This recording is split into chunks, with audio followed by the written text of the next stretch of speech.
Muito boa tarde a todos e bem-vindo à nossa 86ª Happy Hour. Uau, daqui a pouco vamos chegar ao 100. Com imenso prazer que recebemos hoje o senhor Mário Constantino. Muito bem-vindo, Mário, um prazer enorme recebê-lo na nossa Happy Hour. Mário Constantino é bacharel em comunicação social, com habilitação em cinema e pós-graduação em marketing digital. Ele vai nos falar sobre como a restauração ecossistêmica se alia aos esforços de preservação e educação ambiental para transformar o meio ambiente e a sociedade a partir das experiências de mais de 2 décadas do Instituto Terra, na bacia do Rio Doce. Vamos prestar atenção, ele vai nos ensinar bastante coisas. Mário, o microfone é seu, querido. Muito bem-vindo.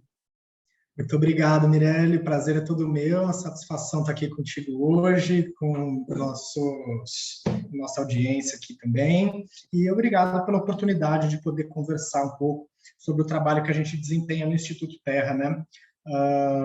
O Instituto Terra é uma ONG fundada em 1998 pelo casal Lélia Vanik e Sebastião Salgado, o famoso fotógrafo, muita gente deve conhecê-lo, né?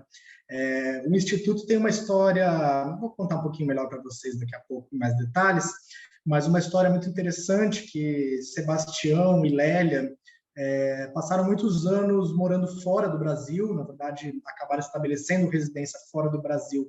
Desde a época da ditadura militar no Brasil, foram exilados e tiveram que fazer casa. Encontraram, né, um país que os acolheu na França, onde ainda hoje residem.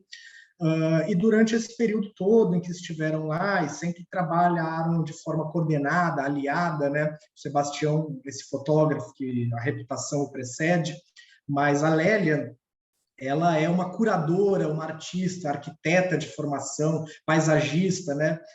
Fantástica também, uma pessoa com uma visão muito ímpar, e eles sempre trabalharam juntos, né? O Sebastião, durante esses anos todos em que esteve fora do Brasil, produziu diversas expedições fotográficas que viraram livros magníficos, exposições, né? E isso o tornou conhecido principalmente como um fotógrafo social, né? Aquela pessoa que sempre, né, às vezes nos possibilitou conseguir enxergar verdadeiros horrores, né, que a nossa espécie já produziu no mundo, guerras, genocídios, a fome, né, êxodos, né? Inclusive uma de suas exposições e livros mais famosos se chama justamente Êxodos, né? E isso durante décadas da vida deles. Em um determinado momento, depois de voltar de expedições ao redor de vários países africanos, ele se sentiu muito adoecido, aquele tipo de adoecimento que vem do espírito, né, da alma, uma depressão. Sim. De verdade, de tomar contato com tudo isso. E nesse momento decidiram, a redemocratização já havia chegado ao Brasil, e decidiram voltar à terra natal e voltar à fazenda do pai do Sebastião Salgado, localizada em Aimorés, município do interior de Minas Gerais, muito próximo ao Espírito Santo, onde Sebastião nasceu e cresceu, né? E aquela fazenda que ele tinha, aquela memória de comer manga no pé, de nadar no riacho, aquela mata exuberante, floresta. Deve ser uma coisa fantástica, realmente. Fantástica. E ele teve essa visão: eu vou voltar para lá, eu vou viver da terra, e eu preciso me recuperar. Mas, para surpresa, quando eles voltam à antiga fazenda, ela estava totalmente degradada. O seu pai, que também se chamava Sebastião Salgado, Sebastião pai, já estava muito envelhecido, e junto com ele aquela fazenda também parecia que estava chegando no final da sua vida, nos seus últimos momentos. E aquilo apenas o deixou mais triste, né? Mas partiu da Lélia, então, essa iniciativa, essa visão de falar, olha, e se a gente fizer algo inovador, né? Se a gente fizer algo ousado, como a gente fez a nossa vida inteira, né? E replantar essa floresta com espécies nativas e reconstruir esse ecossistema aqui dentro, né? Isso, no início, ali no meados dos anos 90, quando a ideia surgiu, parecia impossível, porque nos anos finais da fazenda... Exato, um grande desafio, inclusive porque nos anos finais da fazenda parecia impossível, porque, inclusive, a última vez que se tentou plantar capim para o gado na fazenda se alimentar, o capim não cresceu, não pegou, né? E isso é uma coisa realmente... A terra estava assim, realmente no final de vida, vamos dizer. Exatamente, ela havia sido subtraída de todos os seus nutrientes, toda a água, né? E aí você tem erosão. Eu me lembro quando a gente vinha de Minas, de Belo Horizonte para o Rio, ao longo da estrada existia lugares onde exatamente isso aconteceu, e aí você tem a erosão e é quase que impossível o resgate daquela terra. Exatamente, a erosão é um processo muito difícil, muito complicado, que ele é causa e consequência de diversos problemas ambientais, né? Mas eu vou dividir minha tela aqui, se você me permite. Com certeza, por favor. Eu preparei uma apresentação aqui para a gente conversar um pouquinho, que eu acho que pode ajudar um pouco a gente a entender de onde vem esse problema que atingiu a antiga fazenda, que hoje é o Instituto Terra, né, e que atinge tantas outras regiões do nosso país, seja na bacia hídrica do Rio Doce, onde o Instituto Terra fica localizado, mas seja em outras regiões do país, né? A gente tem extensões continentais, problemas ambientais variados, mas, no geral, o uso da terra, o uso dos recursos naturais, ou melhor dizendo, o mau uso da terra e dos recursos naturais, acaba sendo o elemento que dá unidade a todos esses problemas, né? Você sabe, Mário, desculpe te interromper, mas já te interrompendo, no momento, né, está acontecendo na minha terra, no Egito, a reunião, né, pelo clima. E a coincidência, né, de a gente estar falando sobre esse assunto, que tem todo a ver com o que está acontecendo mundialmente, né? Porque a gente está falando só da Terra, mas isso envolve também a vida que vive na terra produtiva, né? Você tem as minhocas, você tem todo o mundo debaixo da terra, né? E também os pássaros, né? A vida acima da terra, que quando você degrada aqueles pássaros, a vida, né, que estaria por ali, some, porque não tem o alimento. Exatamente. Né? E aí as pessoas se preocupam, mas o que aconteceu? Por que estamos com problemas climáticos? Aí está uma das respostas. Por favor, continue. Exatamente. Perda de biodiversidade é um fator gravíssimo que a gente Sim. enfrenta aí, né, no equilíbrio do que a gente poderia chamar, talvez, de sistema Terra, né? Porque é um sistema e tudo está integrado. Exatamente. Acaba sendo como um câncer, uma doença, né? Exatamente. E, pertinente você falar sobre a COP27, ela está acontecendo agora e se estende até o dia 18 de novembro, né? Realmente há uma expectativa nossa no Instituto, mas acredito que do mundo inteiro, de todos os setores preocupados com o meio ambiente em relação ao que será decidido nessa COP27, né? Há uma expectativa de que seja um espaço de tomadas de decisão. E aplicada. Exatamente, exatamente. Até hoje a experiência da COP se discutiu muito, mas as ações ainda precisam ser aplicadas com mais assertividade, com mais coordenação global, e há uma expectativa de que talvez essa COP seja um momento de virada de chave, né? Eu acredito crucial. Crucial, crucial. E, na verdade, desde o começo dessa década, né, que a ONU ela intitulou, né, a década que a gente entra como a década da restauração ecossistêmica, né? Talvez porque preservar o que ainda resta de natureza, de florestas, de biodiversidade, de rios, águas, mares, talvez não seja mais o suficiente. Talvez a gente já tenha chegado num ponto onde a gente precisa reverter parte dos danos causados. Bem crítico. Crítico, a gente precisa reverter isso, né? Então, o objetivo dessa década inteira, né, é chamar a atenção, inspirar, apoiar a sociedade de modo geral, né? Setor público, privado, individualmente, cada pessoa, a se engajar nesse processo de restauração, cada um ao seu modo, né? E isso é muito importante, essa colaboração, essa unidade precisa existir, né?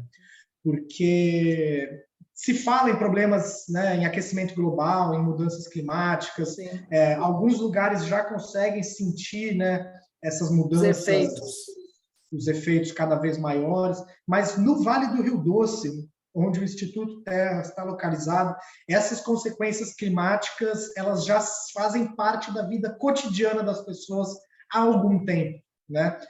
Você pode me dizer a extensão, Mário, dessa região que nós estamos nos referindo? Claro, acredito que aqui adiante, não sei se o próximo slide ou outro, eu tenho esse dado concreto, a gente chega nele ali.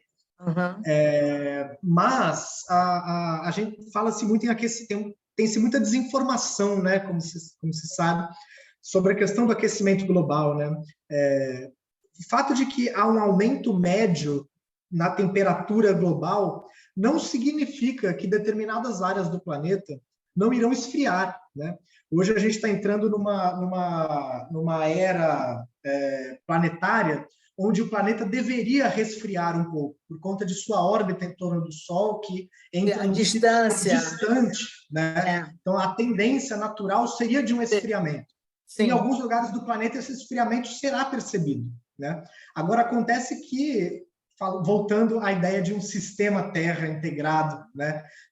O aumento drástico em determinados locais, né, promove um aumento médio da temperatura, né? E no Vale do Rio Doce isso é muito sensível já há um bom tempo. Basta olhar para o Rio Doce, né, um dos rios mais famosos, economicamente relevantes do nosso país, que já foi, até os anos 50, um rio navegável em boa parte da sua extensão. Olha, então, uma extensão bem interessante, né? Exatamente. Hoje, você vai ao Rio Doce, o Instituto fica muito pertinho ali do rio, e você não molha os seus pés até o joelho ali. A água é uma lâmina de água que sobrou. Você vê bancos. Essa foto que você vê no fundo aqui, ela foi tirada de dentro do Instituto Terra, em cima de um morro, e nós vemos o Rio Doce aqui. Todos esses bancos de areia que já estão até cobertos por vegetação, isso aqui era água, tá? A gente está vendo o fundo do rio. Surgiram, né? Exatamente, eles aparecem. Então, isso tem impactos econômicos, sociais, afeta a capacidade de pesca na região. Com certeza. Exatamente. Então, é um problema que já existe há um bom tempo, né? E as razões deles são aí, né, falando localmente, a forma de uso dos recursos naturais, né? O extrativismo, a lógica extrativista, ela é muito imediatista, né? Como a gente conversava aqui um pouco mais cedo, pensa-se muito, né, no lucro imediato, né? Nos benefícios imediatos, mas pouco em como isso vai ter impactos que se pensava até algum tempo atrás de longo prazo, mas não são de longo prazo. Não, são quase que imediatos. Quase que imediatos, né? Então, a região do Vale do Rio Doce, né, foi muito explorada, até hoje por mineração, por exploração de madeira, e principalmente, o principal agravante é a pecuária extensiva, né? Culturalmente, o que aconteceu é que essa enorme parcela de Mata Atlântica que cobria a bacia hídrica do Rio Doce, ela foi, de 100 anos para cá, totalmente devastada. as áreas foram divididas em fazendas, que eram adquiridas, e ao adquirir uma fazenda, as pessoas cortavam a madeira para venda, né? Liberação de área para pasto, basicamente. Né? No primeiro momento, até para o cultivo de café ou outras culturas, geralmente na forma de monocultura, né? E quando a terra se exaure, né, de nutrientes, porque você está tirando do solo, mas você não está repondo, né? Porque as monoculturas têm esse problema, essa dificuldade. E quando o solo já não é mais apropriado para uma determinada cultura, para uma lavoura, para um pomar, você entra com o gado, né, que é um manejo muito fácil. À medida em que a terra foi se degradando, você foi tendo o agravamento de um processo de êxodo rural, cada vez menos mão de obra para trabalhar na terra, e o gado é muito fácil de você manejar, né? Você abre a porteira de manhã, joga ele no pasto, não precisa de ninguém para cuidar, de noite bota para dentro e é isso, ele fica lá pastando e capim, e apenas isso. O problema principal, né, que a gente tem quando está falando aí de pecuária extensiva, né,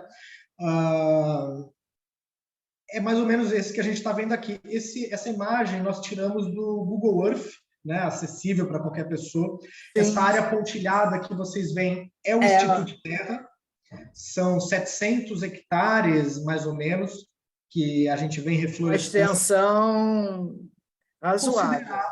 razoável, mas se a gente pensar que só esse ano, né, já se desmataram inúmeros institutos terra, né? Você vê que o trabalho é muito fácil destruir, mas reconstruir é complicado, o tempo da natureza, às vezes com não certeza, mas aí os danos já estão acontecendo, e isso é muito exatamente. triste.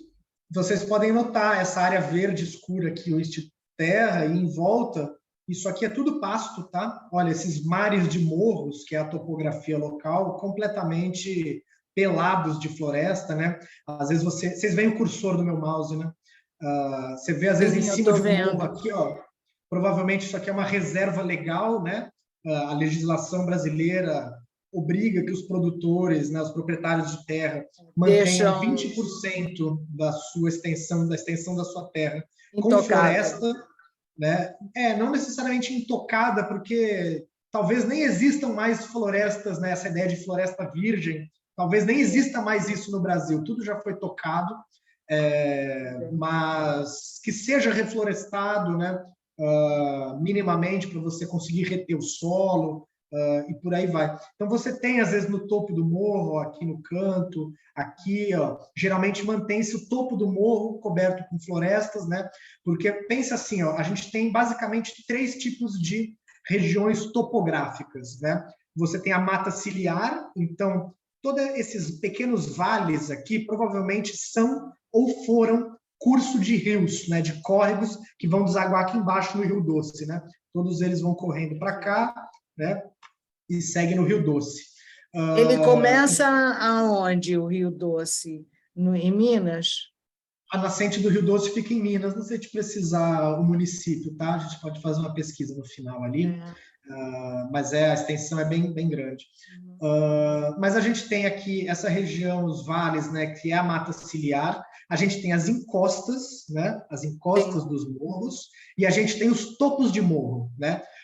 Pense o seguinte, quando chove, cai uma chuva, um volume razoável, decente de água, né? Por exemplo, aqui nesse topo de morro que a gente vê aqui. O que acontece? À medida em que eu tenho essa área florestada, a chuva cai, ela vai batendo nos diversos estratos florestais, amortecendo a sua queda, chegando ao chão com menos violência, né? E ela se infiltra no topo desse morro, que também é conhecido, né, entre os técnicos ambientais, como uma zona de recarga hídrica, né? Porque a água se infiltra no solo e vai gradualmente, né, ela vai se filtrando, ela vai chegar na rocha, que está abaixo do onde solo. tem o lençol também, lençol freático. O lençol freático é justamente isso, né? A água que vai se acumular entre a rocha, isso, para impermeável, né, possa depois... e a camada de solo. E aí ela vai gentilmente descendo pelas encostas até brotar aqui embaixo em uma nascente, né, e vai virar um córrego, se somando a várias outras nascentes nas encostas. Quando eu removo a mata do topo do morro, que acontece? A chuva cai com violência, ela não é amortecida pelo dossel das árvores. O que ela vai acontecer? Ela vai escorrer pelas encostas com aquela força, né? Isso é assim que acontece o processo de erosão. Aí o que acontece? Cada vez que chove uma chuva dessa, eu perco ali 1 centímetro de solo, né? Sim, De 1 você em 1 centímetro, perde a eu terra chego à rocha. produtiva. Exatamente. Isso. Todos os nutrientes da minha terra, eles descem as encostas e vão cair nos rios, gerando o processo de assoreamento. Assim, né, esse é o primeiro passo. Se você quer destruir os recursos hídricos da sua fazenda, essa é a primeira coisa que você tem que fazer. Acaba com a mata no topo do morro e nas encostas, inclusive. Você rapidinho vai assorear o seu rio, né, e vai ficar sem água.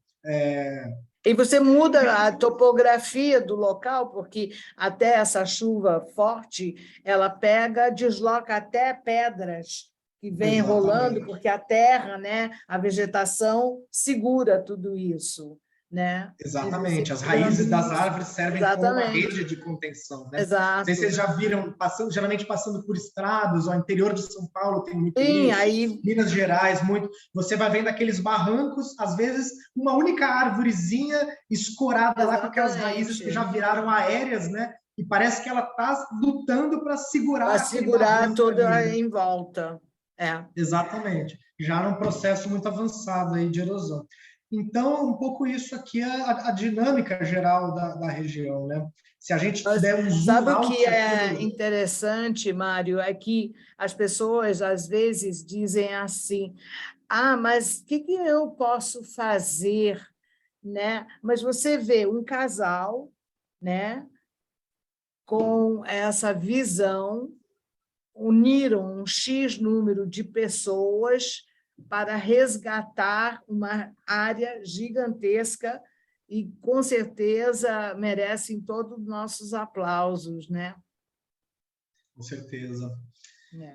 Mas, olha só, o problema ele é tão grave que Governador Valadares, que é uma região, é uma cidade localizada a menos de 200 quilômetros de onde está o Instituto Terra em Angorés, né, uma cidade importante de Minas Gerais, ela já está em processo avançado de desertificação, né?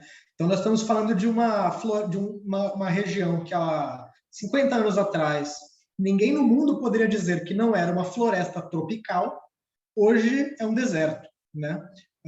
E isso tem um impacto violento, é no nosso tempo de vida o que a gente está falando, né? Dentro do Instituto Terra, Mirelle, nós temos uma estação pluviométrica instalada desde 2001, coletando dados de chuvas, né? Isso aqui é o que a gente descobriu. Isso aqui é o que a gente descobriu ano passado, analisando o compilado de 20 anos de dados pluviométricos, né? Aqui, ó, as colunas vão de outubro a setembro e os anos vão de 2001, 2002 a 2020 e 2021, né? Então, nesse cruzamento aqui, a gente produziu esse gráfico para ter um pouco mais de visibilidade. Essa região, essa época do ano aqui, ó, que se estende de abril até outubro, tradicionalmente em Minas Gerais é conhecida como uma época de seca, né? Realmente é isso, sempre foi assim, tá? Isso é natural em alguma medida. O que não é natural é o que está começando a se desenhar daqui, de novembro até março, que é a época que chove. Todo produtor rural sabe que você organiza o seu ano inteiro para este momento, onde a chuva cai para valer, né? E é a época do ano onde você vai conseguir produzir mais, onde os seus córregos vão encher, né? E você vai reservar água para o ano inteiro. Fartura, essa é a época do ano. Agora, olha só, perceba que aqui, ó, alguns anos atrás, 10, 20 anos atrás, nós tínhamos essa mancha mais robusta, ó, alguns meses bem escuros, com volumes bem bons acima de chuva, do normal. Mais de 300 milímetros, 200, 400, né? De repente, a gente começa a ter, ó, janeiro, que não chove nada, e fevereiro, né? Você começa a ter a entrada, olha só, 2015 e 2016, não choveu em novembro, não choveu em fevereiro. Olha como você começa a ter essa predominância do amarelo, do sol, né? Quer dizer, da chuva abaixo de 50 milímetros, que é aquela chuva que nem penetra no solo. Estou falando de um mês. 50 milímetros em um mês dá uma média de 1,5 milímetro. Ela Ela seca evapora no no ar. ar, exatamente. Ela não consegue penetrar no solo. Não. Você pega o chão depois da chuva, enfia a sua mão no solo assim, ó, Sim, está seco. basta seco, seco, seco, É. seco. Quer dizer, é uma chuva que não ajuda, né? Não. Isso está acontecendo, né? A gente hoje Nossa, tem, gente, ó, é isso aqui é o assustador. gráfico da média móvel dos últimos 20 anos, né? A gente, Olha enquanto só. no período aqui, ó, de 2002 a 2006, a gente teve uma média móvel desses 5 anos de 1.300 milímetros, né, de chuva, chuvas fartas, boas, né? Vem num processo de decrescente aqui. Essa crescente, ela nos engana. Vou voltar ao gráfico anterior. Notem que em 2013, em dezembro de 2013, nós Teve tivemos uma uma enchente na região. inundação, deve ter sido uma Inundação, que nem é coisa. bom isso aqui. Isso Não, aqui é também não. Tudo desgraceira para transborda. erosão, afoga a É. plantação, morre tudo. Isso não é É. bom, é desequilíbrio também. Mas dizem, né, os mais velhos na região que mais ou menos a cada 7 anos você tem uma enchente dessa na região. Tá? Então tem algo de cíclico e talvez Então, natural, podemos dizer aqui. ano que vem, aliás, não, esse ano já deveria ter algum resultado, porque você vê. É porque não é uma ciência exata, né? Sim, Mas mas a tendência é que em breve nós aproximadamente. tenhamos uma nova enchente aí. Mas então, olha só, esse período que você começa a ter essa subida aqui, ó, 2008 a 2012, aí, Sim. ó, foi o último ponto aqui, ó, na série histórica. Depois a gente tem um incremento, por quê? Foi 2009 a 2013. Aí 2010 a 2014, ó, 2013, que é o ano da enchente, está no meio, ó. Ó como tem um pico e sustenta, né, valores acima aqui, ó, dessa série histórica. Mas já começa a cair, chegando aqui, ó, a uma série histórica terrível, mais recente. Baixíssimo. Ano passado nós tivemos um ano de chuvas boas, foi muito bem-vindo. Então ela jogou essa média aqui, ó, para cima de novo. Vamos ver como é que vai seguir. Mas o que importa é essa linha pontilhada que traça uma tendência geral, né? E que nos dá, nós descobrimos, se a gente tira, ó, o ponto daqui de cima para cá, hoje em dia, 20 anos apenas mais tarde, a gente tem 40% menos de chuva na região caindo. É muito drástico o que está acontecendo. E ele é uma crise cotidiana, né? Às vezes a gente pensa que a crise climática, a crise ambiental é algo como aqueles filmes catastrofistas, né? O dia depois de amanhã, ou qualquer coisa que valha, né? É claro que a gente pode ter esses eventos climáticos extremos, mas, na verdade, a chave que a gente precisa virar é que a crise climática é uma crise permanente, quase insensível, você não percebe, a não ser que você olhe para 10 anos atrás, depois mais 10 anos atrás, e você vai ver o abismo que você tem de diferença, né? Mas a gente se acostuma, né? A gente se habitua, né? E isso, né, tá aqui, ó, afetando toda a bacia hídrica do Rio Doce, que se estende entre os estados do Espírito Santo e Minas Gerais, e é dividida, né, entre aqui, ó, o Alto Rio Doce, o Médio Rio Doce, né, e o Baixo Rio Doce, onde ele vem desaguar aqui, né, na região aqui do Espírito Santo. O Instituto Terra fica localizado bem nessa divisa aqui, ó, tá? Entre Minas Gerais e o Espírito Santo. Tá? Você havia perguntado onde nasce o Rio Doce? Ó, aqui, ó, da junção dos afluentes aqui, ó, do Rio Santo Antônio, Rio Piracicaba, tá? E a gente vai ter aqui, ó, no meio de Minas Gerais aqui. Mas é uma região com uma extensão de 853 quilômetros, né? A extensão do Rio Doce.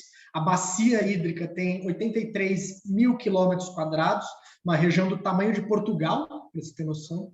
Uma população, né, banhada aqui pela bacia de mais de 4 milhões de pessoas, né? Então, me diz uma coisa, falando... Mário, aquela região tem assim pequenos, o que eu chamaria municípios. É isso? Tem municípios naquela região? Qual região você se refere? Perto, ao entorno do Instituto Terra? Da onde tem o Instituto Terra. Sim, são vários municípios, né? O Instituto fica localizado em um município chamado Aimorés, né? Um município pequeno, com 24 mil habitantes, mas tem vários municípios na região, né? E vocês conseguiram, por exemplo, eu acredito que ao ao entorno, deve, de repente, ter pequenos agricultores. Nós Você já... trabalhamos com eles. Então, para que eles possam também ter uma consciência, né? E, como Exatamente. a gente fala, fator multiplicador, então, o que você está fazendo no Instituto possa ser replicado, né? Sabe, que nem aquelas Exatamente. ondas que se replicam, né? Porque, e principalmente envolvendo a garotada também, né? Para que eles se conscientizem de poder também plantar árvores, cuidar, né? Porque é o futuro deles também, né? Que está em jogo. Com certeza, essa preocupação é muito forte dentro do Instituto. A gente iniciou como um projeto, né, há 24 anos atrás, de restauração, né, da antiga fazenda do pai do Sebastião, né? Sim. Mas ao longo dos anos fomos expandindo a nossa atuação e seguimos expandindo e diversificando a nossa atuação, com novos projetos saindo do papel agora nesse ano já, mas temos para nós muito forte a missão de transformar toda a bacia hídrica do Rio Doce, uma missão ambiciosa e que só pode ser alcançada em colaboração com os produtores rurais, com essa transformação de consciência, né, juntos. E eu vou conversar um pouquinho mais sobre isso, para explicar quais são esses projetos, mas você está coberta de razão. A gente se limitar a uma área de 700 hectares, que do ponto de vista de uma propriedade é muito grande, mas do ponto de vista do Brasil e do mundo é ínfimo, né? Se a gente não multiplicar isso, né, é impossível. Não é trabalho para um grupo só, é trabalho para todo mundo. Não, Cada um ao em seu modo. conjunto, exatamente. Né? Então, falando um pouco aqui, ó, sobre as consequências, né? Olha só que coisa Extensão. triste, né? Toda essa área verde clara é a extensão original da Mata Atlântica. O laranja é o que sobra dela, né? Então, a gente está falando aqui de um bioma que é um dos mais ricos e biodiversos do planeta, como a gente conversava aqui no comecinho, né? Sobre a importância da biodiversidade. A Mata Atlântica talvez seja o bioma mais biodiverso e rico do mundo, e hoje reduzido a 12% de sua cobertura, apenas quase, né, numa região litorânea, né, ainda com alguns pequenos fragmentos aqui no nordeste do país, um pouquinho mais de área preservada aqui no sudeste, né? As Falando aqui do cidades, litoral de né? São Paulo, do Rio de Janeiro, né? Os grandes centros, né? A tendência foi se posicionar ao longo da costa, e aí a degradação do solo foi tremendo, né? Gigantesco. Exatamente. Mas, por outro lado, a própria aqui, ó, o laranja é a Mata Atlântica de pé hoje ainda, né? Justamente a Mata Atlântica no litoral foi onde ela conseguiu se preservar com mais qualidade hoje, né? Mas é um problema porque às vezes a gente pensa nos biomas, Mirelle, como uma coisa única. Mata Atlântica, todo mundo deve ter uma imagem de Mata Atlântica, aquela coisa meio perto do mar, né? Não a restinga, mas aquela floresta úmida, fechada, né? Né, próximo às praias, né, no sudeste brasileiro, mas a Mata Atlântica ela tem dentro dela 7 variedades, né? A gente tem, por exemplo, na região aqui do sul, no Paraná, a chamada Mata de Araucárias, né? A gente Sim, por tinha causa mais também para do dentro. clima. É um Exatamente. clima Então, mais você frio. avança um pouco para dentro aqui no continente, você tem uma região de mata seca, já na transição com o cerrado, né? Então, todos os biomas, eles têm dentro deles Elas têm diversidades, né? suas diferenças. Exato. E quando a gente restringe a preservação a uma única área, na verdade, a gente está perdendo muita biodiversidade. Porque toda a fauna, toda a flora, toda a riqueza de matérias-primas, de fármacos Desaparece. que existiam aqui, que poderiam ser explorados racionalmente, né, numa cadeia produtiva inteligente, está se perdendo, né? A gente precisa entender que uma floresta em pé, com financiamento e estudo para explorá-la de forma sustentável, vale infinitamente mais que uma tora de madeira que vai virar uma cadeira, entendeu? E eu tenho certeza que nós temos pessoas muito graduadas nessas áreas, né, de engenheiro agrônomos, enfim, que podem contribuir muito para sanar pelo menos um percentual, né, significativo para futuras gerações, porque aquilo que a gente sabe, né? A partir do momento que o deserto se instala, a recuperação é nula. Exatamente. Olha só, todas essas fotos Olha, aqui que são beleza. registros de dentro do Instituto Terra, tá? Ai, que lindo! São Ah, animais que vivem lá eu quero dentro. conhecer. Ah, fica o convite, está convidado. Aliás, todos que nos assistem estão convidados. A gente é aberto para visitações, adoramos receber visitas. Olha, que lindo. Faz parte de um dos nossos programas de educação ambiental, a visitação lá dentro do Instituto.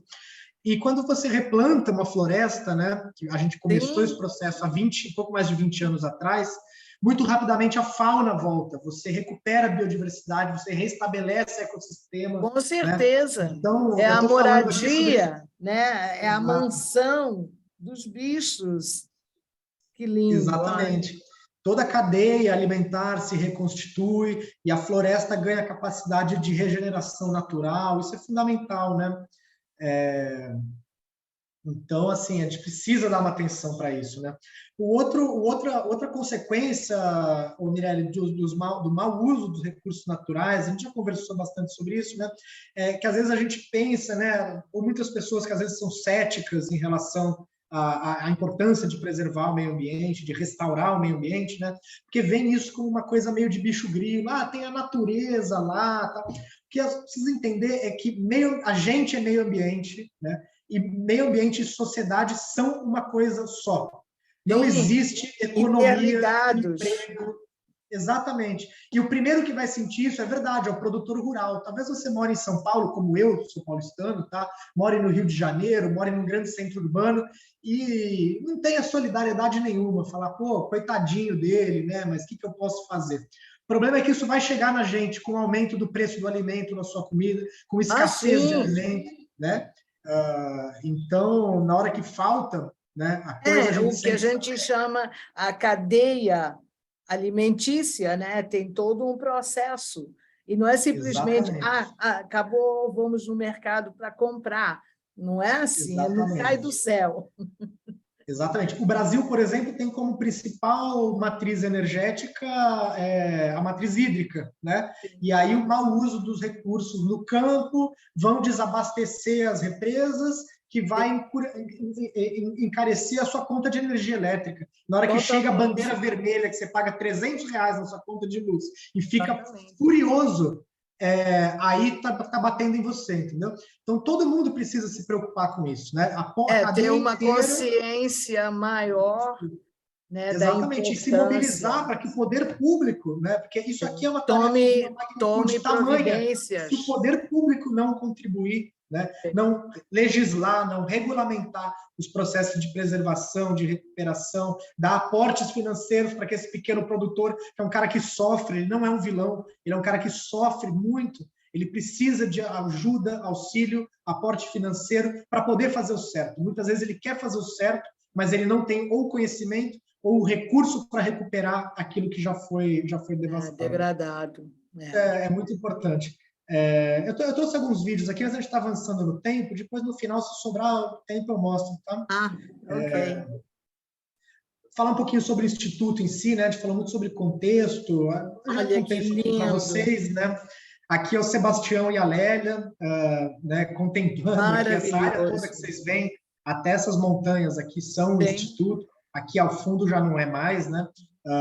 Mas isso aqui é uma parcela, né? O que vocês estão vendo aqui, dizer que é uns 10% da área do Instituto, né? Eu já contei um pouco para vocês essa história, né? Mas o que eu queria frisar é isso, né? Que ao longo desse tempo todo, por mais que a gente tenha conseguido estabelecer um exemplo de inspiração para as pessoas, né?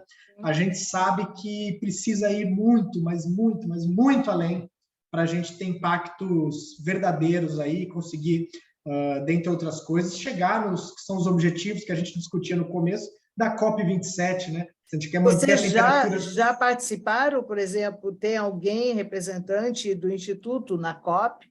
O Sebastião e a Lélia costumam participar, esse ano não puderam estar presentes, mas uma das nossas diretoras, a Isabel Teixeira, que já foi ministra do Meio Ambiente, ela está presente lá. Ela é conselheira do conselho diretor do Instituto e está lá hoje assessorando a presidência, né? Ela foi ministra Ministra do Meio Ambiente durante o governo Lula, salvo engano. do Brasil. Do Brasil, sim, sim. Seria E ela é nossa interessante se a conselheira. gente pudesse depois convidar ela também para o ano que vem, para ela falar um pouco da Super experiência dela. interessante, claro. Podemos tentar, sim. Mas é isso. Essas fotos foram tiradas pelo Sebastião. Essa aqui é do ano de 2000, tá? A gente estava iniciando o processo Antes de começar. Antes de tudo, no ano 2000. Estava aqui careca. Já é 2003. Já está começando a surgir as primeiras vida. árvores plantadas, 2013. Né? A gente vê como numa janela de 13 anos, é pouco tempo. É muito, a gente fica ansioso, né? Mas é pouco tempo também. E a gente pode ter... Não é um tempo tão extenso para resgatar. É fantástico. Exatamente. Absolutamente fantástico. Nesse processo, nesse tempo todo, nosso impacto foi esse, né? Até agora, a última vez que a gente sistematizou isso no ano passado, claro que já tem atualizações, mas esses números são bem atuais. A gente já produziu no nosso viveiro de mudas, né? 297 espécies de plantas, de árvores nativas da Mata Atlântica diferentes. Não trabalhamos com todos os anos, isso aqui é o acumulado até hoje, né? Os nossos programas de educação ambiental, que eu já vou conversar um pouquinho daqui a pouco, já tiveram impactos em 177 municípios diferentes, entre Minas Gerais e o Espírito Santo. Dessas 297 espécies diferentes, né, a gente produziu 6,2 milhões de mudas nativas dentro do nosso viveiro. Nem todas foram plantadas no Instituto, elas são plantadas fora, doadas, vendidas. Essa aqui é a produção das nossas mudas. Né? Mais de 1.000 propriedades rurais já foram diretamente beneficiadas de uma forma ou de outra pelos programas que a gente desenvolve dentro do Instituto. Né? A gente trabalha, Mirelle, com uma equipe de coletores de sementes que atuam num raio de 200 quilômetros em volta do Instituto. Para você poder replicar. Exatamente, ter diversidade genética, né? Ter árvores que já estão adaptadas ao clima, né? Toda uma ciência, né? Toda uma cadeia produtiva que a gente aprendeu na tentativa e erro, testando e validando hipóteses, dividindo com pares na academia, né? E nesse processo coletamos mais de 9 toneladas de sementes de espécies nativas, treinamos em técnicas de produção rural, ecológicas, né? Mais de 80 vocês mil contratam, fazem estágio, alunos das universidades rurais fazem estágio com vocês? Sim. Temos um programa educacional que eu já vou contar sobre ele, mas temos projetos de estágio também. Né? Então, um pouco esse aqui foi o nosso impacto geral. Esses 2.000 hectares reflorestados aqui, 700 são o próprio Instituto, 1.300 é justamente aquilo que você me perguntava, fora do Instituto, propriedades, né? Então, quer dizer, quase o dobro do que a gente tem reflorestado. Além das paredes. Fizemos fora da porteira, né, como a gente diz. Sim. Né? E já recuperamos mais de 2.000 nascentes, que é um programa importantíssimo do Instituto. Eu já vou contar certeza. Também, né? Um pouco das espécies que a gente já conseguiu monitorar dentro do Instituto, né? Já mais de 170 espécies de aves, mais de 30 mamíferos, 15 anfíbios, 15 répteis, sem falar em insetos na macrobiota do solo. Exato, aquilo que eu estava falando. Um monitoramento que a gente não fez ainda até hoje, né? Temos alguns córregos que passam lá dentro, tem espécies de peixes também que nunca monitoramos, então esse número, na verdade, é até maior. Mas aqui você pode ver, né, o impacto que tem, né? A gente viu as fotos do Sebastião, essas aqui são imagens de satélite, a área do Instituto, né? E aí foi recuperando. A 2022, é possível fazer isso, né? Então, nem tudo está perdido. Já deve ter recebido prêmios. Muitos prêmios. E aqui um pouco para contar para vocês sobre as principais atividades que a gente desenvolve no Instituto, né? Os eixos nossos, por assim dizer. A gente tem esse projeto que é o nosso carro-chefe, que a gente chama de restauração ecossistêmica, que ela acontece dentro, principalmente, das fronteiras do Instituto, né? Foi como tudo começou, restaurando com árvores nativas, né, a área do Instituto Terra. E foi isso que se tornou o nosso cartão de visitas, que atestou pela seriedade do nosso projeto, que virou, né, uma vitrine, e que a gente tem intenção, né, de expandir ainda a área do Instituto, né, e aumentar esse impacto local aí. Para nós isso é muito importante. Mas, como eu disse, com o passar do tempo, a gente entendeu a necessidade de diversificar isso para ganhar escala, né, e promover uma transformação real na vida das pessoas e no meio ambiente. E primeiro surgiu, né, esse projeto que nós chamamos, né, o programa Olhos d'Água, né, que é um programa de recuperação de nascentes. Basicamente, uma nascente, eu contei para você como é que ela se assoreia, né? Tem uma outra razão que colabora para o assoreamento da nascente, duas outras, na verdade.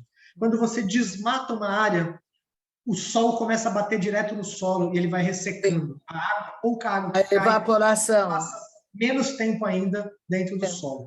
E quando você associa isso ainda à presença do gado, o que acontece é que uma pegada de gado, ela tem um impacto de 200 quilos. Isso, o dia inteiro, vai compactando o solo. E aí, mesmo quando chove, a água não consegue penetrar. Aí fica sólida, e aí ela não absorve a água. Exatamente. Como você recupera isso? Como você reverte esse processo?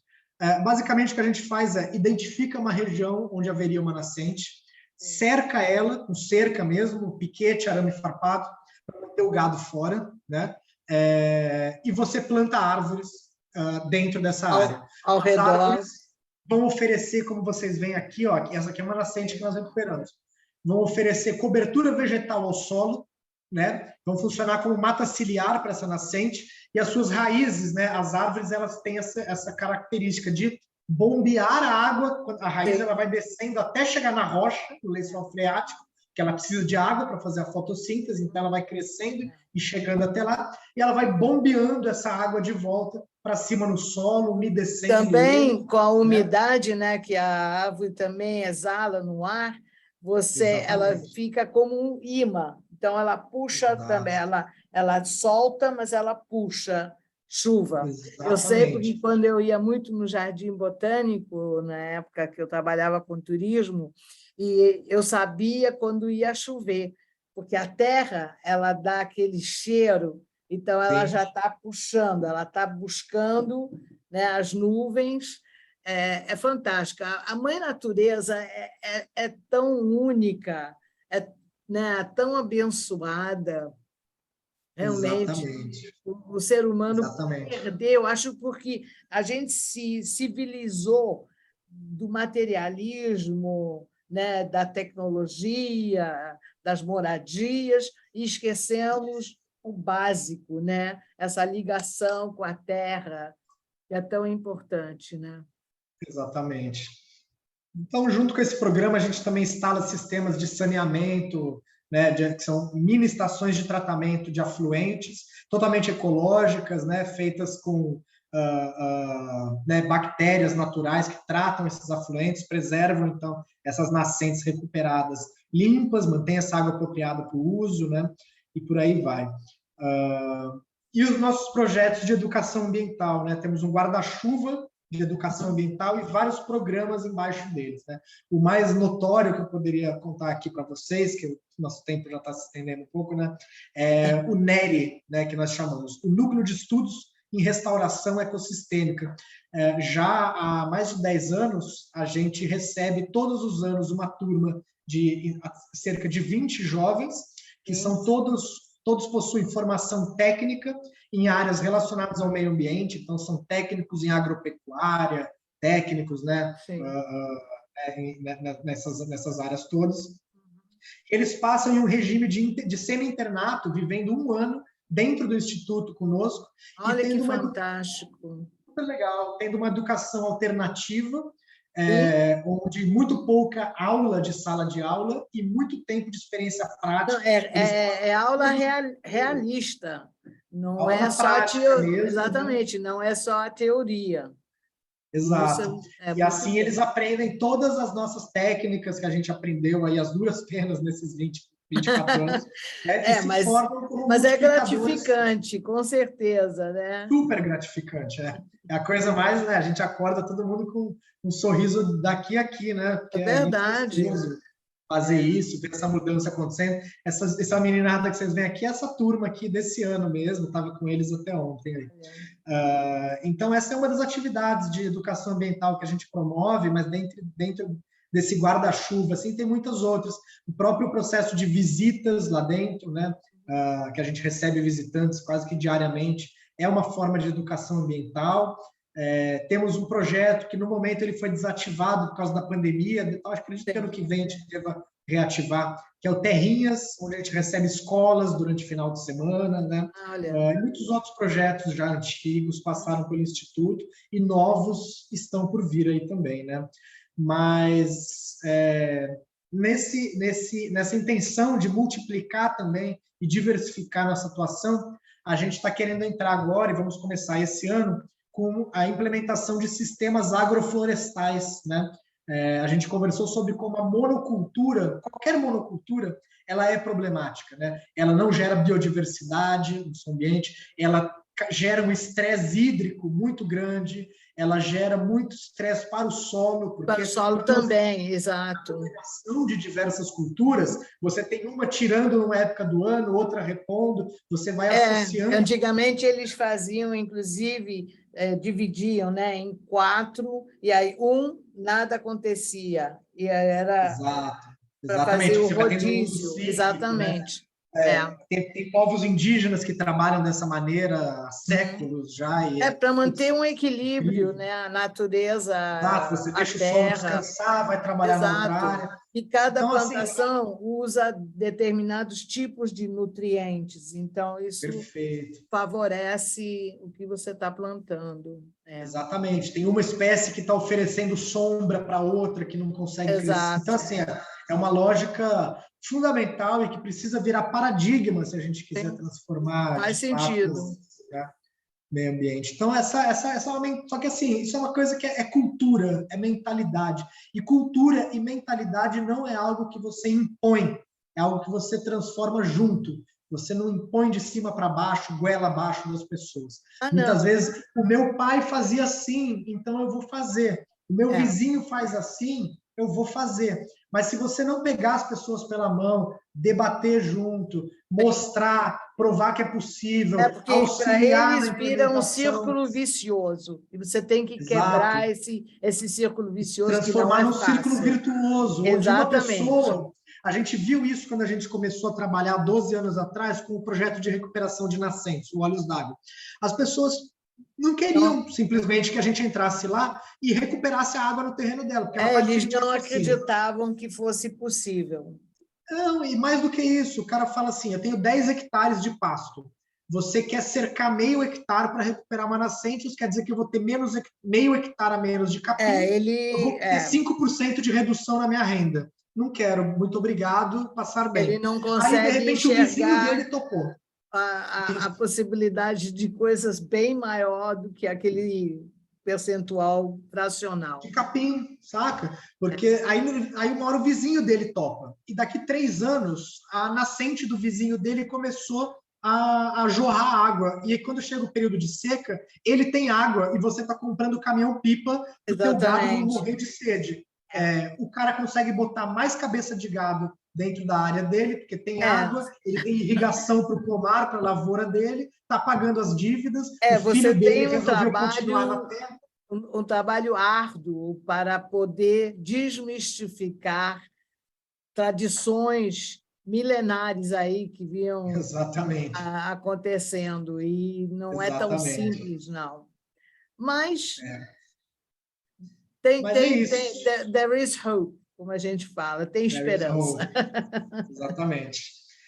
Então é isso, agradeço bastante. Ai, fantástico, que belíssima aula. Olha, eu estou encantada, eu quero conhecer. Fica o convite. Poxa, eu te agradeço imensamente, Mário. Realmente, por coincidência, como nós falamos, né, a COP está acontecendo lá no Egito, então a gente falar de uma área que está florindo, é absolutamente fantástico. Te agradeço imensamente. Te passo o Eu que agradeço. microfone para as suas últimas considerações. Infelizmente, nosso tempo já estamos em cima da hora. Falei muito, né? Não, não, absolutamente. Foi assim, até passou muito rápido. É porque Tá realmente foi uma certo. belíssima aula. Legal, agradeço. Não, assim, acho que eu falei muita coisa já, né? Eu não sei se alguém fez alguma pergunta aí no Facebook, se alguém quiser aí que eu use Uhum. esse tempo Então, eu para tenho seu comentá-las. e-mail, eu posso também encaminhar, e com certeza eu vou distribuir essa nossa belíssima aula nas nossas mídias, para que outras pessoas que não puderam estar assistindo hoje poderão acompanhar. Muito, muito Perfeito, Mirella. Então, vou obrigada. terminar dizendo só uma última coisa. Muitas vezes as pessoas perguntam, né? Geralmente quem está numa cidade, morando no centro urbano, né? Putz, que legal, como que eu posso contribuir com isso, né? Quero ajudar, mas não sei como, né? Porque muitas vezes a gente acaba parando na barreira das atitudes individuais. Claro que são importantes, mas como que eu vou além, né? Do individual? Eu diria que hoje por hoje a melhor coisa que quem quer realmente contribuir com o meio ambiente é procurar uma instituição da sua preferência, da causa, né, que você mais ali, que mais faz sentido para você, colabore com essa instituição, seja financeiramente, seja com divulgação do trabalho dessa instituição, né, aproxime-se dela. Muitas vezes essas instituições, ONGs, movimentos, né, estou falando aí de um espectro amplo, Não precisam adianta de só ajuda, né? reclamar e apontar os errados. O negócio é realmente vestir a camisa e Isso. mãos na Colaborem, se terra. movimentem. Vamos pressionar o poder público, que muitas vezes precisa de um Também, empurrãozinho para tomar a decisão certa. Né? exatamente, porque a gente precisa realmente do equilíbrio do nosso meio ambiente para a própria sobrevivência da espécie humana, que é tão É isso. importante. Aproveito, então, para convidar todos vocês no dia 18 de novembro, quando vamos ter a nossa 87ª Happy Hour com a senhora Luzélia Santos, que vai falar sobre a importância da paz. A gente se vê lá. Muito obrigada a todos. Até lá, gente. Tchau, Tchau, tchau. tchau. Muito Tchau, obrigado. tchau.